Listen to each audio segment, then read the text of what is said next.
Well, good evening, well, good night, or whatever you want to say. It's pretty late. Don't matter Good what morning. time. If you're in the West Coast, East Coast, it don't matter. It's late. Welcome to the All Sports All Plays Network. This is your boy Freddie Henderson.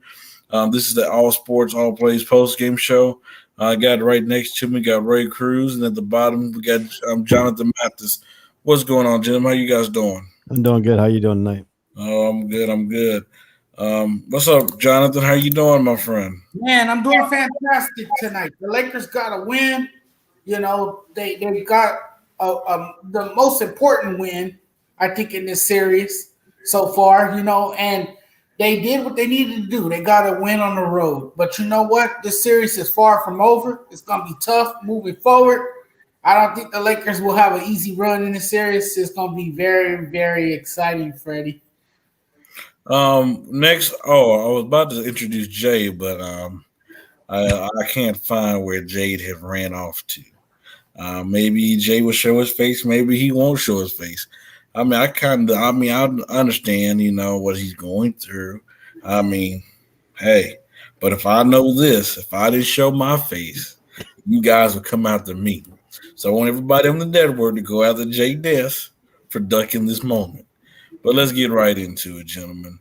Hey, we seen a game that was close. We've seen some big time plays from big time players. We seen, hey, obviously, let's be real.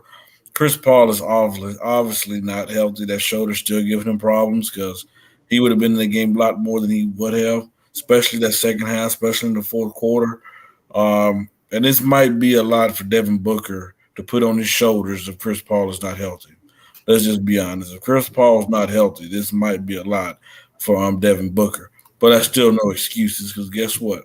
When the Lakers were hurt, nobody gave us sympathy. Nobody cried to say hoo. They told us to handle our business. And what did they do today, Jonathan? They handled their business from two of their big time players. What did I say these last couple of days?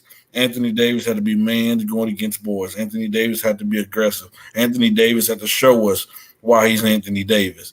And that's exactly what he did. He went up there. He played 40 minutes tonight. He gave us 34 points, 10 rebounds, 7 assists. And then Mr. James, King James, who I'm about to make Jonathan come on air and give this man an apology for what he said on Sunday afternoon because he owed this man an apology. He went up to give us 23, 9, and 4. Mr. Jonathan, I'm going to let you take it from the floor. I hope you say an apology to Mr. James because he deserves it. He deserves an apology. He's an NBA player, man. The criticism, it comes with the territory. You know what I'm saying? If you play in the NBA, you know what's coming. If you perform well, you're going to get a round of applause, right? If you perform poorly, you're going to get some flack for it. That's just how it works. That's the NBA for you. That's any professional sports. LeBron James is either loved or he's hated. It can't be both ways. But what LeBron did tonight, it was a masterful display. He knew what was at stake. The Lakers knew how bad they needed this win. And when you look at this game from start to finish, the Lakers played a full 48 minutes of, dominant basketball. Now they kind of, let up a little bit in that fourth quarter, that third quarter. They let Phoenix get back into the game, and that made things more interesting. They got a little relaxed. They got too lackadaisical at times, and that complacency, Freddie. We talked about this before. It can hurt you. It could really, really affect your ability to perform at a high level. But the guy who stood out to me the most tonight was Anthony Davis, man. he had to have a bounce back performance because he performed terrible in game one. You know, he was non-existent. He didn't shoot the ball efficiently. Tonight, you saw a different Anthony Davis. You saw one who was playing with more of a sense of urgency. You saw an Anthony Davis who was engaged. You know, you saw an Anthony Davis who was more aggressive. You know, that's the key word right there, the buzzword, aggressive. You know, he wasn't as passive as he was in game one. And you could say the same about LeBron James. He was more aggressive. Now, the problem that I do have with LeBron James, sometimes he could be over aggressive. And sometimes he could be a little too passive, you know. But he did what he had to do tonight. He put this team on his back along with Anthony Davis, and they carried this team to victory. And Dennis Schroeder, let's not leave him out. He had a big night tonight offensively.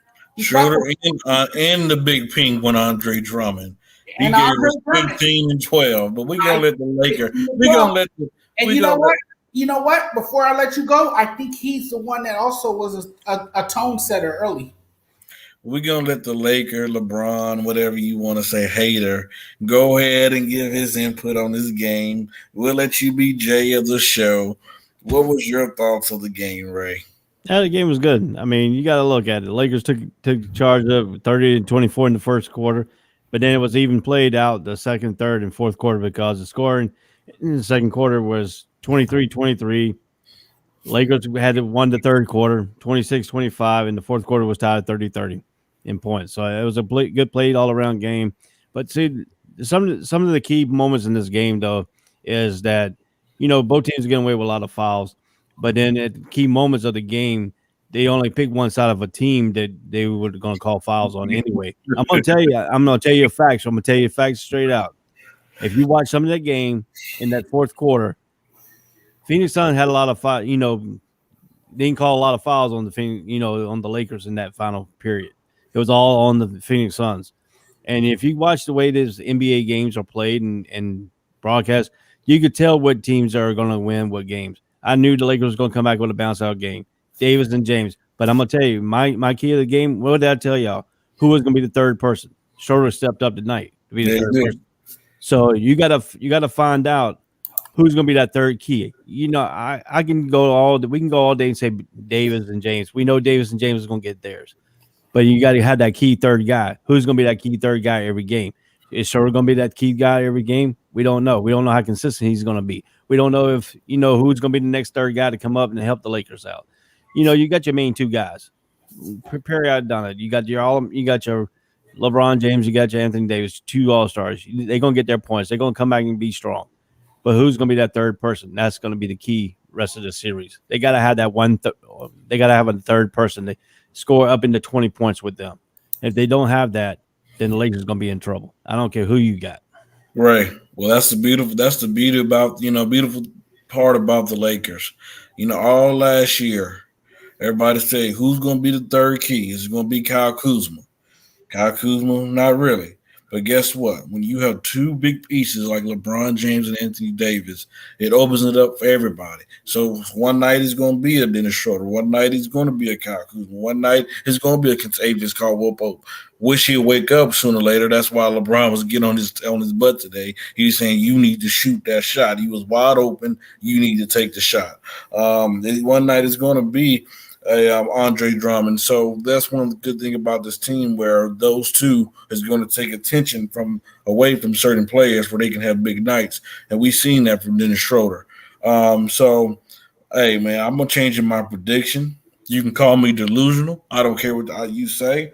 But with the hurt Chris Paul, with him having that hurt shoulder and him not able to impacting the game like that he wants to do, because you can tell the man is killing. The dude is hurt. You can tell that he's pissed off that he cannot go out there and contribute to his team and help his team win. And, it sucks. I hate that the dude can't play, because it seems like every time Chris Paul get close to the playoffs, boom, something happens. Something, he get hurt or something. I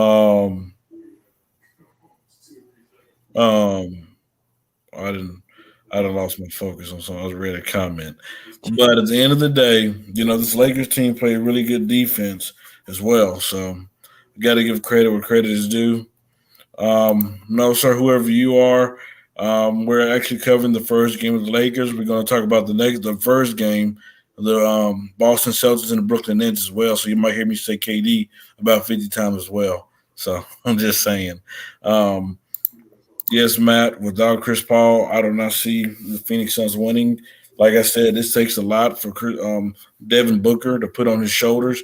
You can definitely tell that the dude was not aggressive early. As early. He only scored like 25, 26 points, something like that.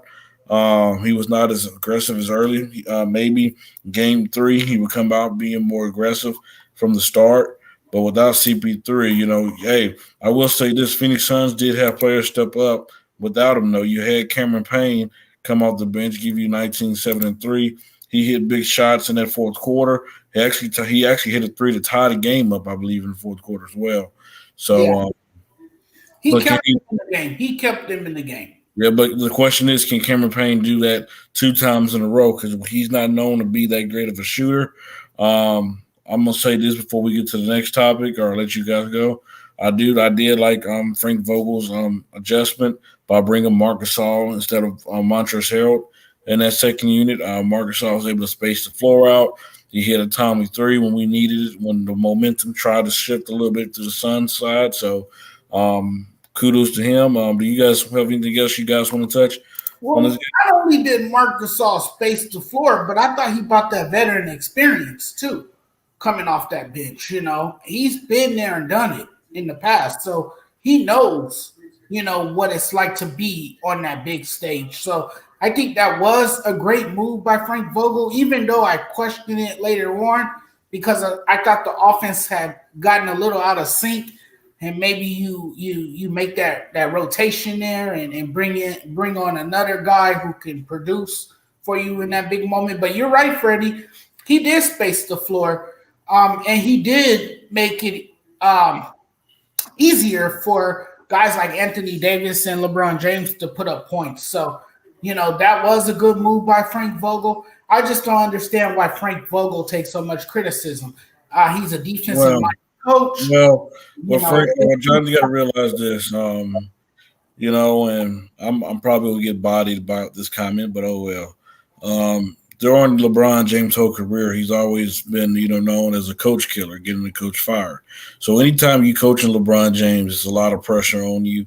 It's a lot of criticism thrown towards your way. So it's not like he's coaching any other team. It's not like the Indiana team where, Paul George wasn't to the statue of, LeBron at the time. But when you coaching, even when you coach, we remember Magic back in those days. When you had those type of players, he put pressure on you as a coach, and your expectation is to win, where you have to make the right adjustments along the way.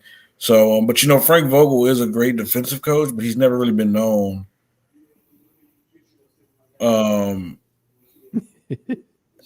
sorry, this comment is just. Hey, yeah, you can say that. He's not great with substitutions, Yeah, so Ray, you just had a little fun with that. Hey, oh well. Hey, sports, whatever your name is, you don't even have a real name on here. I would like to see you come on the show and debate sports. I bet you won't. You don't want to come on here with us. I can guarantee you that. If so, you can message the page. But let's move to the next game. Trust me, I'm nowhere near depressed. I'm just holding in a lot of energy because I'm like Kobe. Just one game. Is this series over? It's not over. It's yet over. So I was gonna go to the Nets game, but I'm gonna move to a different one that just finished. And in LA, the Los Angeles Clippers just lost to the Dallas Mavericks back-to-back games. Back-to-back games. Can you guys believe that? It was 127. You can? Yeah. I can't, man. I thought this was going to be a game. The Clippers was going to come back and win. I thought the Clippers, after game one, I thought they was going to come to the mindset, well, this is not going to happen again. But, man, oh, man. Like, Ray, I'm going to let you start with this. What's your thoughts on the Clippers losing back-to-back games? Well, you got to look at it this way. The Clippers, you had Leonard and you had Paul George. Had 41 for Leonard and 28 for Paul George, but nobody else scored in double figures except for Jackson coming off the bench. I mean, But then you got to look at Dallas there. You know, Dallas is looking at it. You know, you got 13 points from Kilbert. You have 28 points from Tim Hardaway Jr. You have 20 points for Porzingis, and you have 39 for Dockett. So I mean, you know, Dallas outplayed them both games. I mean, they outplayed them, and if you don't have nobody else who can step up with nobody step up with Brought to Dockett you in live there. from Go ahead, Jay. downtown Glendale, Arizona, guys. Did he I decide to had join? to hop on. I saw the slander in the direct chat. I couldn't let the slander go on for too long. You guys played a really good game tonight. You know, off the bench, you guys had the referees. And I did not expect the referees to play this well off the bench. But you know what? They played the strategy that the referees played tonight, it was very real. You know what I mean? So AD, he played aggressive. You know, LeBron, he did what I expected. The only thing I did not expect was the referees off the bench. Jay, I just wasn't expecting referees off the bench, Freddie. Jay, I don't want to hear them excuses. I don't want to hear the excuses at all. Not out your mouth. Listen, you didn't expect LeBron James to shoot the ball the way he did. Hey, no, real talk. Real talk. Percentage out the door. All that stuff out the door.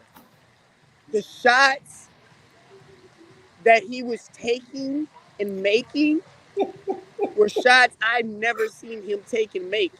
Me neither. That's all. I'm like, oh, okay. Like, he wasn't looking. He was just throwing them up. They might still see three ribs out there. Hey, if he sees 3 rims, we don't want to hurt the man no more. If he's still seeing 3 rims, we don't want to hurt the man no more. But but seriously, LeBron played well. AD played well. No, not well. Phenomenal. No, he didn't. You don't take the phenomenal. He played phenomenal on defense. He had a AD game on offense. He didn't have like a super fantastic game on offense. He had an AD game on offense. He did what he was supposed to do and what you expect from him. Jay, do you he wanted to open the game. What'd you say? He wanted a way to start the game. You must know this person that's commenting on this show. You must know him the way he's talking. Are you sure you don't got nobody on here? You know, some excellent sports. I mean, quite honestly, bro. You know, I'm not a super biased person. I love my sons. I'm gonna tell you the truth at all times. It was a great game. Without CP3, y'all in trouble. No, we're not. Oh, I told him, hey, if you could have heard me at the start of the game, I said, hey, we can't lose by more than 8 or 9 points. We lose by more than 8 or 9 points, we got an issue going on. We battled hard. CP3 sat out majority of the third quarter. Okay, they rested him up. And Elfrid, hey, I don't care what nobody say. Peyton, he gained a boatload of confidence in this game. And tomorrow, and on Thursday, Caruso better be ready. Yeah, it's gonna be better be ready. Because Peyton gained a boatload. You gotta remember, bro, everybody on our team is young. These are all new playoff players. Devin Booker to me had an off night from the start, from the tip-off. They finished with 31. Game 3. That's not gonna happen in game 4. I'm gonna tell you one thing. Aiden, he had a good game, but he better be ready for Andre Drummond. Aiden didn't have a good game to me. Yeah, but he scored. I mean, he didn't do nothing like on the rebound. He had more dunks in this game. That's why. What Andre Drummond did is that sustainable? Is the question. Yeah. You see, no, but Andre Drummond had a really good game. But I'm gonna tell you like it is. Phoenix got to get out and run. If Phoenix get out and run with Andre Drummond on the court, Andre Drummond is not going to be effective on the defensive end. If Phoenix didn't run tonight, Phoenix didn't do what they needed to do. They needed to run the ball when they got Drummond in the game, and that's what happened to the Phoenix Suns tonight. They didn't play that stuff. The other thing is, I'm gonna tell y'all right now, DeAndre Ayton should be on Anthony Davis at all times, and we don't care who's on Andre Drummond. Let him beat us. Put Zario on him. Put anybody on him. Let him beat us. AJ. Don't let LeBron and AD beat us. Let AJ. Andre Drummond beat us. AJ. I've seen a couple times, AD went to eight and he schooled them a couple times. Hey, and I love the mindset to get your players in foul trouble. Do that, make sure they're not a factor, like a Jay Crowder. Take them out the game early. I love that mindset. I love that attitude. But remember, I ain't calling Andre Drummond a bum. That dude is good. He's good at basketball. He's a great player. So I would rather take him because that's my thing. If Andre Drummond gets hot, he's gonna get tired. He's not as conditioned as Anthony Davis. He's not as conditioned as LeBron James. I can take a hot Andre Drummond for a night. He's only gonna play 2 quarters and a half anyways. Well, Yep. see, my eyes of CP3 don't come back and be CP3. The Suns might be in a little bit of trouble. Hey, just remember, Monty won Coach of the Year for a reason, bro. And CP3 that's regular sat out season, this game. bro. CP3 pretty much sat out this game, and when it mattered, and we only lost by 5. Remember that? No, You 7. remember that? No, 7. You lost by 7. Y'all scored 2 Guppy points. Yeah. You lost by 7. Y'all scored 2 Guppy points when I walked out the arena. Yeah, all I know is y'all lost by 7. That's all I know. But were you at the game? Yeah. No, I was out front. He's up front. At least he's being honest. But hey, man, hey Jay, I don't know if you heard, but the Clippers lost back-to-back games to Dallas. Oh no, I seen that at halftime. I seen Luka cooking.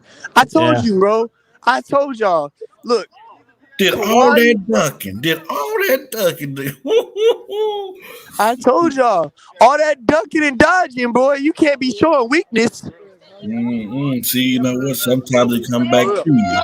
I guess Porzingis got mad because the NBA took $50,000 from joining that strip club and then didn't take none from LeBron James when he went to his little function. Hey, Yeah, I'm just telling you the facts right there. Hey, I got sayonara. Yeah. I gotta go before I end up getting left out in this mug, y'all. all right, brother. Great. Freddie, I'll see your ass on Thursday. Don't get too goddamn motherfucking happy in this bitch. I mean, don't get too happy. We are coming for you on Thursday. Hey, we in LA this time, buddy. Yep. Don't matter. Game 3 and Game 4 in LA. Hey, All the let's be Phoenix dudes ready. got to take one. Put the lights on. We coming. All right, Jay. All right. But man, let's get talking back to the Clippers game. I'm sorry, you guys. We just had to talk about the Lakers one more time and the Suns because Jay's a Phoenix Suns fan. For the one that want to come at us, I think that dude on Twitch is becoming some part of his friend or something. But man, Luka Doncic was eating this game. You know, there was a question: Can Denny Finney-Smith shoot the ball like he did? Again, I said probably not, but I do not. I expect the others to step up, and like what Ray was getting to, the others did step up. I think Porzingis got mad because he got $50,000 taken away from that strip club visit he had. So he came out with 20 points. He came out 8 and 12, 3 and 4 from 3-point range, 1 and 2. He's played 32 minutes and he scored 20 points. But then Luka Doncic was 16 out of 29, 5 out of 13 from 3. 2 out of 7 from the foul line, played 38 minutes, scored 39 points. But then you got Tim Hardaway Jr., who came in now and produced, and his stat line was 9 for 14, 6 of 8 from 3, 4 and 8 from the foul line, and scored 28 points. So, I mean, if you have those kind of numbers, and then if you look on the other end, and you only have Leonard and George scoring 28 and 41, then you had Jackson who pitched in with 15, and the rest of them you had Morris Sr. with 9, and then Batum with 9. So, and then you had Mann with 8. So I mean, if you don't have that other third guy or the fourth guy to help the Clippers out, the Clippers ain't gonna be able to stand with the Dallas Mavericks because Mavericks and right now, if you try to stop Doncic, if the other guys are hitting, then you're in trouble. You only got two good defensive guys in there, and that's Leonard and George who can play one-on-one defense. Ray, what happened in this week? Tyler talking about we're gonna put Kawhi on Luka. Man, Luka's something to deal with, man. That dude's special, bro.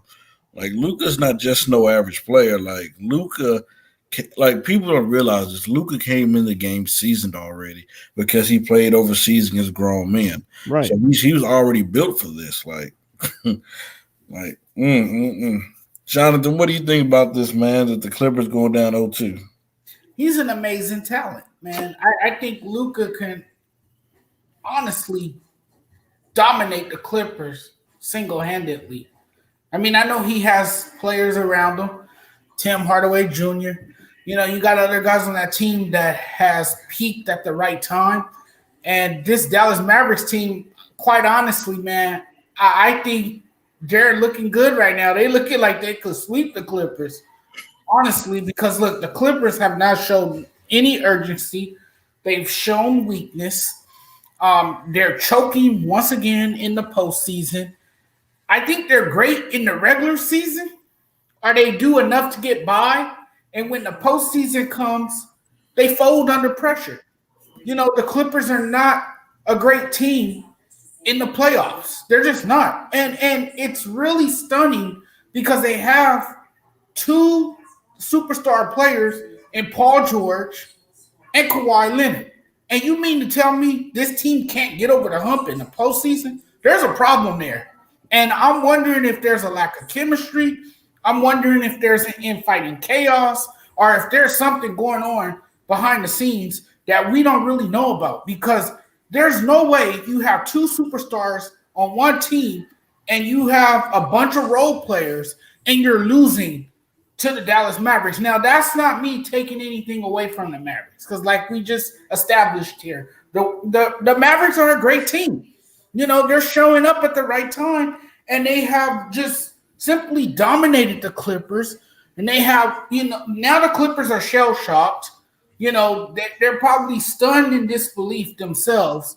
But I think the Clippers have to break it up at some point, because I'll say this, Jonathan. It's not working. I will say this, Jonathan. If the Clippers get swept or get bounced out the first round, don't go to a conference finals this year, I wouldn't be surprised if Kawhi Leonard say I'm out. If he goes to Miami or he goes somewhere like Golden State, team up with Steph Curry, I wouldn't be surprised if he leaves. Golden State is but in Toronto. That's where he should stay. You know, but man, I mean, let's just be honest. Like, I was looking forward to see Kawhi lock down, you know, Luka. I want to say, okay, you're that defender, you're that elite defensive player. Okay, because you know everybody want to say this is the next Michael Jordan and Scottie Pippen. You know, two of the best wing defenders since then. Well, I'm not sure if I'm not sure if Michael and Scottie would just let, you know, Luka. I mean, Luka's good, just eat like that. I'm not sure if they would have let that happen, but they don't draw that comparison. That's a ridiculous comparison. No.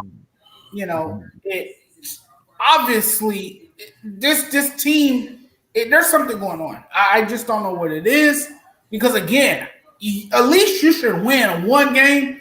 I know the series is still a long way to go, but you can't take one game in LA. That's a serious problem. Well, y'all talking about a serious problem between the two. Them two right there had 69 points by themselves. Yeah, they need the others to step They up. didn't have no others step up. So you can't blame, you know, Paul George and Kawhi Leonard on this. You got to have the other people to step up. You got to have that 3 or 4 people step up. And if you don't have those 3 or 4 people, these two superstars are not going to take it. Okay, Ray, let me ask you a question. Do you think the Clippers might have made a mistake by trading Lou Williams, who can give you an offense off the bench, instant offense? Oh, absolutely. Of course. Absolutely. Because Lou Williams, if you watch him play, he's a scorer. He comes off the bench. He can score. He lights up a team. He fires up the second unit. I mean, that's what they're missing. They're missing another scorer. I mean, Jackson had 15 points. But I mean, Lou Williams is a different beast when he comes off the bench because he's a productive scorer. He's out scoring that they need. When they traded him away, they traded their scoring. And hopefully, they was thought they're gonna get more people that can score. But these two right in the series, you can see it right now. You got your two main superstars scoring 41 and 29, 69 points out of your team. But then if you look at it, they're only shooting 39.4% from 3-point range in this game. And then Dallas shot 52.9%. You're not going to be a team when it's shooting 52.9% from 3-point range. Sorry. You're not. No, not at all. So is it even worth talking about the Brooklyn Nets and the But Boston? you know what? Before we move on, I just wanted to say this about Lou Williams. I think he's actually a better fit in Atlanta. Yeah, but I liked how they was using them in the Clippers. A lot of times, that when the starting unit was not scoring as much, they would bring in a Lou Williams, a Montrezl Harrell, and those guys where they can come and keep them up the float. But like Ray said, they need. I like Rondo, but Rondo's not what they need. I mean, Rondo is good, but I think they lost. I've always thought they lost their trade with Lou Williams and Rajon Rondo because Lou Williams can knock down big shots, man. This dude, I've seen this dude knock down big shot after big shot. This dude, when he get hot, I mean, he can get hot. Like he's like one of the veteran players that I regret the Lakers just let him walk, like trading away because Lou Williams could score with the best of them. Do you think what prompted that trade was maybe because of his actions last year in the bubble? Do you think that had something to do with the trade? Not really. I mean, the Clippers last year in the fourth quarter, and even this year, really they're trying to make it easier for Paul George and Kawhi Leonard. And especially in the fourth quarter, a lot of times they don't get the easy shots like most guys do, and they feel like they had a point guard that can make it easier. But I wish they would have found a different way to get Rondo instead of letting Lou Williams walk. But just basically go. They thought by getting Rajon Rondo that would, take some of the pressure off of Kawhi Leonard and Paul George. And by doing so, that would have allowed them to focus more on defense. And I will say this by them, if they lose this first round, this is definitely not good for the ownership, on the owner, on a money standpoint. They're trying to get their new stadium out there. You definitely don't want to go out losing. And especially they're going to look really bad if they go out trying to duck the Lakers. Because my opinion, I said they wanted to play the Lakers the first round because clearly this Lakers team is not what they were or what they are projected to be because of injury. I said, well, man, y'all do better going after them right now, taking them out until, second or third round if they last that long when everybody's healthy. So, but, hey, what goes around, coming around, what my mama always tells me. So, you did all that, now you got to pay for it. So, Ray, how do you see the rest of the series going out in that series? Well, the key point is, like I always said, your two superstars are going to score. You got to have somebody that step up. If nobody else steps up, the Clippers is gone. It's done for because Dallas is going to have their players step up. You're going to have Doncic playing every game like it's his last. That's the way he plays the game. He goes out, he plays this game, and he produces. When he produces, the other players get going. If Tim Hardaway Jr. still plays like he did tonight and keeps playing in this series, and nobody else does so with the Clippers are way in trouble. So who win Game 3? It's in Dallas. I don't see Dallas getting beat twice at home. I think Dallas comes out and puts them 3-0. Jonathan, where do you think the series is going to go, and who do you have Game 3? Yep, I think Dallas just have too much offensive firepower right now. They're in the zone. They're very confident. They're playing with a lot of confidence.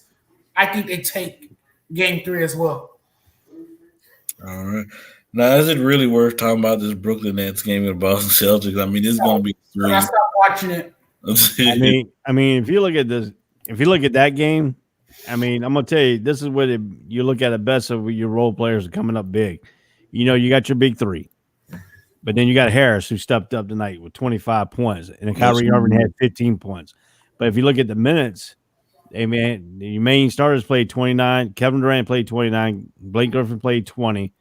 Harris played 29. Irvin played 28, and Harden played 27. Then you got your bench players playing. Green played 12. He gave you 6 points off the bench. 18 minutes for Claxton. He gave you no points. 22 minutes for Brown, gave you 6. But then you played your 8 and something like that. But then if you look at the other way around, Jason Tatum disappeared in this game. He only had 9 points. He's supposed to be your superstar. He's supposed to be your go-to guy. I mean, he's been playing like that all season long, but then he disappeared in this game. If he disappears in this game, don't matter who else is scoring, your superstar ain't scoring for you, and he disappeared. So that's what happened in the game. But then again, Brooklyn's a team that is not going to play any defense, but you got to try to outscore them. And they scored 130 points tonight, and you only got 108. They ain't kicking it, dude. Well, Ray, I said this: Jason Tatum go for 50. I still don't see them being the Brooklyn Nets. I mean, just being honest. I mean, the way Brooklyn Nets play, I mean, they play to outscore you. They're not going to play defense on you. You're going to try to outscore you. And if their guys are hitting, they're going to outscore you because if you look at it, if you look at what they've done here in this game, they've shot 44.7% from 3-point range, 52.3 2-point range, and 95% from the foul line. Yeah. And Boston only got 35.3%, 42.4%, and 78.3%. You're not going to beat a team who's shooting like Brooklyn is right now. You know what? And so after this series, I think it's going to be a swept. I expect Danny Ainge to be fired, and Brad Stevens could be on his way being fired. The reason why I say this, it's not that they're not good at what they do. It's how they let things happen. I thought Danny Ainge messed up the last couple of years when Anthony Davis was in New Orleans. The Boston Celtics had a better trade package than the Lakers did.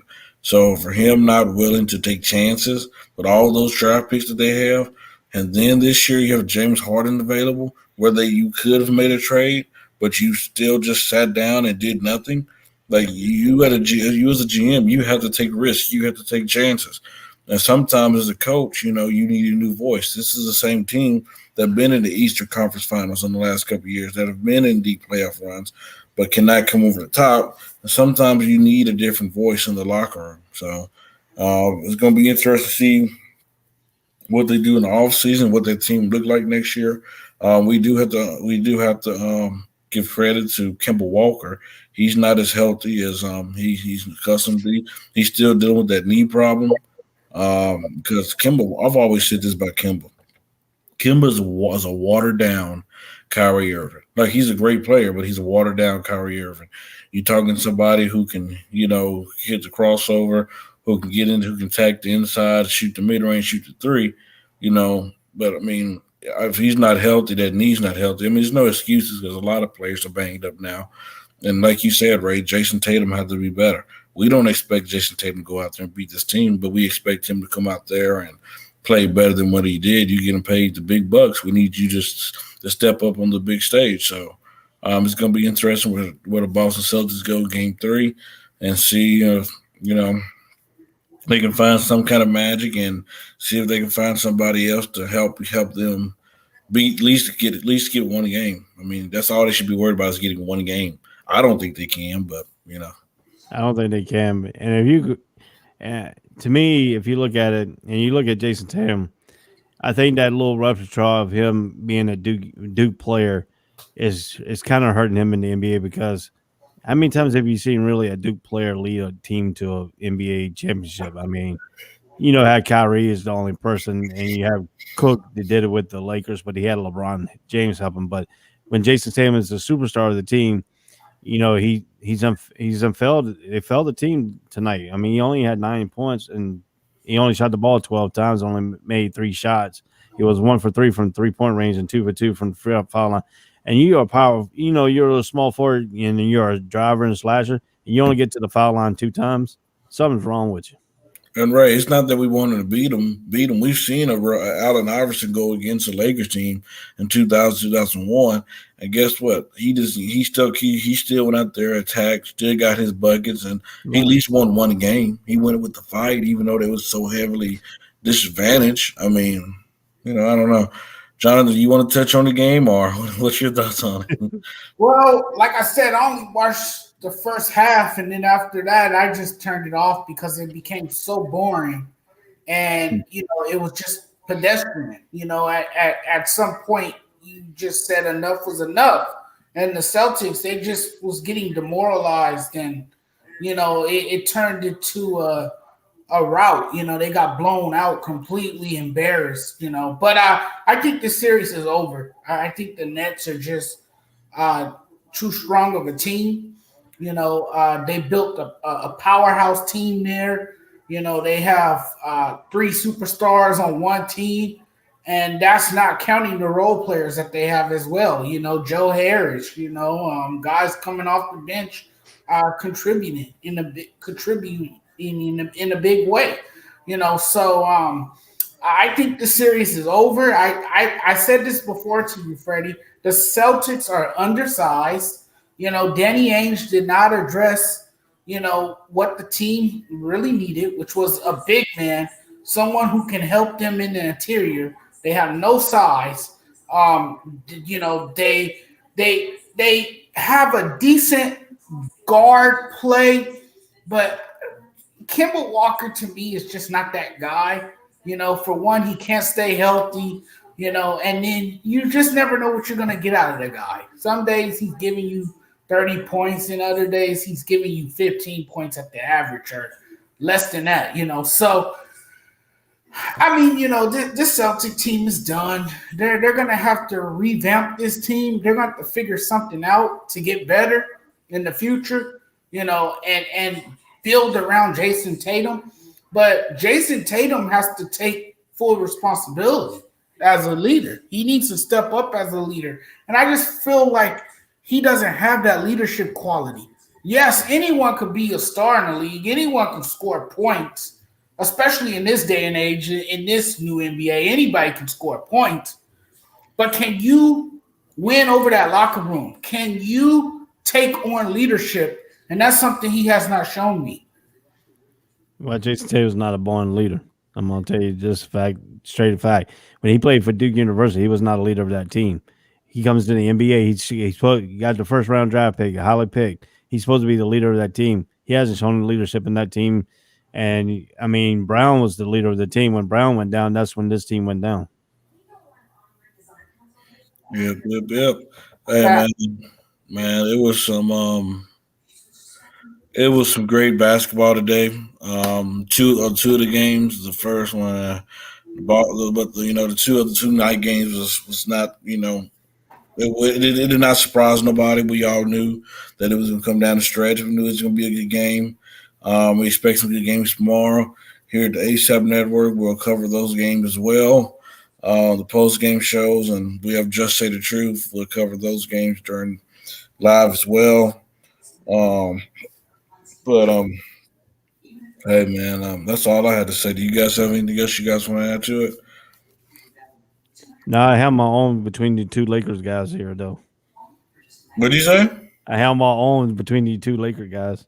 Well, yeah, because you came here to be respectful. You didn't come here to be disrespectful. So, yeah, I didn't have to come here and body Jonathan because last time you came here, you influenced Jonathan in the wrong way. So I got a question for you.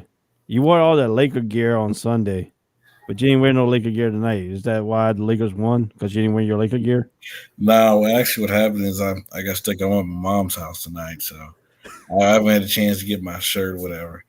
But your mom didn't have no Laker gear around? Come on now. Yeah, for her, I can't. I'm pretty much big, I'm a little bit bigger than her, so a lot bigger. Might as well keep that shirt on for Game 3 on Thursday. But this shirt, you might as well stay. Yeah, you might as well stay away from the Laker gear. I can be a little superstitious at times. When the Dodgers were playing in the World Series last year, I kept wearing that Dodger blue shirt with Tupac on it. Hey, Hey Jonathan, I'm gonna tell you what I do. I have my little LeBron jersey. I don't know how I have the little Lakers championship ring, but it's like a prototype, whatever. I have both on. And like I watch all the basketball games with my mom because she's a huge Lakers fan. What we do before each game, we go up there and we'll fist bump each other. We said we giving them luck. So we give him a little double fish pound a day. Yeah. Yeah, everyone in my house are Laker fans too, except for my fiance. She likes the Warriors. Only reason why, though, you know how some of these women are, man. She thinks Steph Curry is sexy. That's her so-called boyfriend and all that. So that's the only reason she likes the team. Jonathan, she must do a lot of other stuff good for you to be engaged to her, or not to be no Laker fan. So, but we're gonna go ahead and close the show. All right, guys. You guys have a good night. All right.